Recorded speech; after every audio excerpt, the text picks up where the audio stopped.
So, Christians, all religious people in general, we live, there's the world of the real world and there's the ideal world. And all of us live with one foot in the real world and one foot in the ideal world. This is not a defect. This is not something I'm critical of. This is reality. This is reality. There's no getting around this. Why? Because we have everyday, mundane tasks that need to be fulfilled right here in the here and now. Paying of bills, feeding your family, things like that. So you live in the real world to one degree or another. Own it. Own it. Far better for you, far wiser course of action. This so few Christian preachers do. Own it. Don't pretend to be somewhere you're not. Why? Because it's not, first of all, everybody knows where you're at.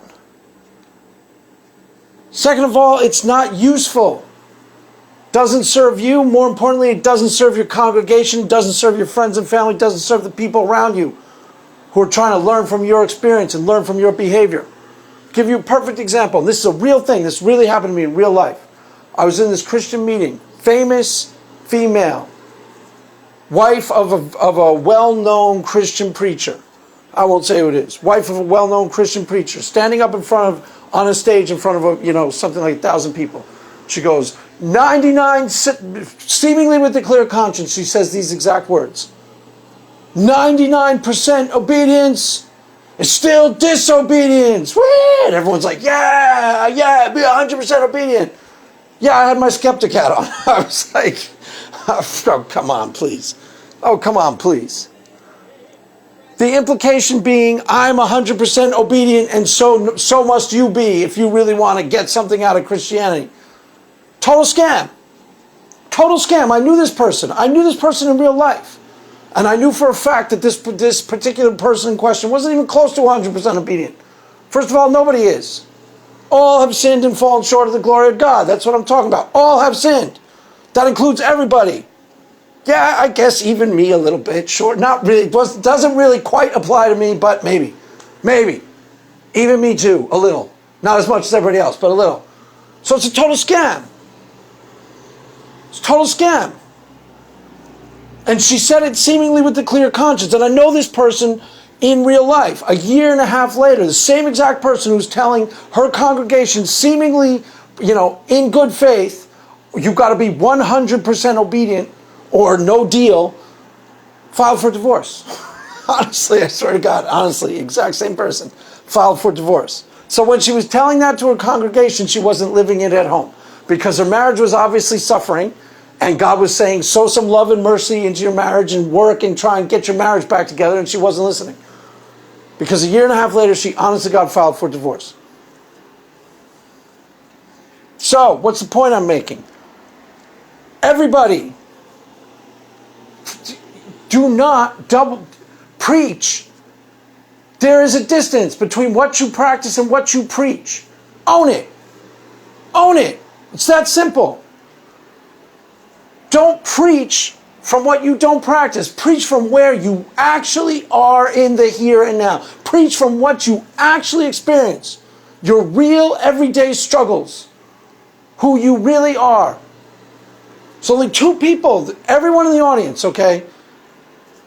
First of all, everybody knew there's only two types of people who bought into what she was saying. One, idiots. Idiots, total morons. Yeah, she's 100% obedient. Wow, what a great holy woman. And two, people who are in on the scam themselves because they want to scam everybody else the same way. Oh, she's 100% obedient. She's 100%. That's how you got to breathe on fire like that. Just like me. Just like me. I'm 100% obedient too. That's where hypocrisy lives and breathes. Now, I'm not dissing her. Okay, that's in the overall scheme of things. I'm not talking about this radically important type of hypocrisy. That's a pretty common occurrence in Christianity. You go to a sermon and somebody pretends to be way more invested and further along and on fire than they actually are. That's a pretty common everyday type of hypocrisy that occurs in church. I'm just saying it's totally useless.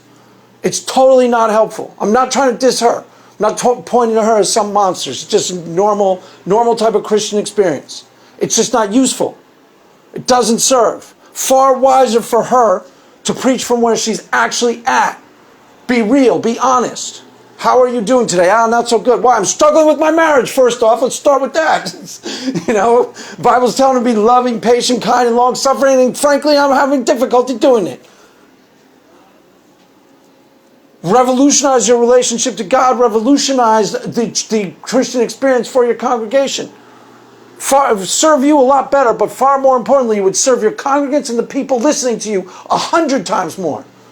For you to get real and speak from where you're actually at. Why? Because they all know that you're struggling anyways.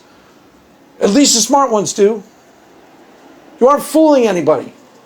If you're fooling people, you're fooling A, idiots, or B, the people who have something invested trying to fool everybody else too.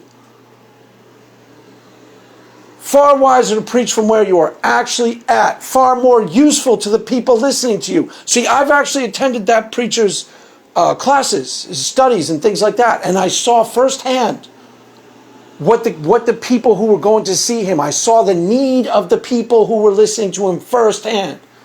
It's the same as the need in almost every other church across the country. People are hurting. People need something. People need something real. You are doing them no service by pretending to be, Mr. or Mrs. Super Spiritual when you aren't. Why? Because they are actually really honest to God, struggling. You'd be a lot more service to them if you were honest about yours. Revolutionize your relationship with your congregation. Revolutionize it. Honestly. You'd serve the people a lot better if you were just 100% honest. First of all, it's easy to do. Just preach from where you're actually at. How are you doing? Not that good. I'm trying to be super holy and, kind of struggling along the way. Well, what happened? At work, I beat up this guy. Well, okay, maybe I didn't go that far. Talking to me? You talking to me with that tone of voice? You come around here with that. What the bam? Yeah, Mr. Christian, kick his ass. No, to be honest. Be honest, that's all. That's it. Solve 80% of church problems if people just were honest about where they're at. There's something intrinsic maybe it's Christians, maybe it's mostly Christians, but it's a common complaint about our community. What? That we're not honest about where we're actually at. We pretend to be like, Mr. and Mrs. Super Spiritual, and everybody knows that we're not.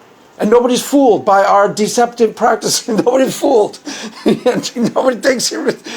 Really? They don't really think I'm like, Mr. Holy Man? No, they honest to God don't. They think you're full of it. Matter of fact, you tell people Christian, first thing they're going to do. Well, let's see where we can catch them being totally full of it. That's the first thing they're going to do. You go to an actual normal human being job. That's the first thing you do. When you tell someone they're Christian, they're going to be looking at you. Let's see where this guy turns into a total poser hypocrite. That's exactly what they're going to do.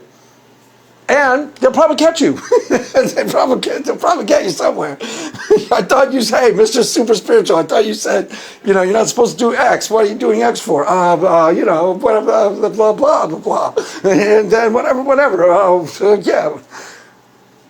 Yeah, that's kind of how it goes down. So, far more useful on two fronts. Far more useful to you, the practicing Christian, to be 100% honest about where you're at. And, more importantly, far more useful to the people watching and listening and learning from you. If you don't actually have a congregation, the people who you're engaging with in the everyday world. Be real. Tell the truth. Hey, Mr. Super Spiritual, where are you at? No, I'm struggling. I'm not doing so good. There are some places that I'm good at trusting God and really kind of doing well, and other places where I just fall short. Can't seem to stop doing this, and I can't seem to stop doing that, and blah, blah, blah.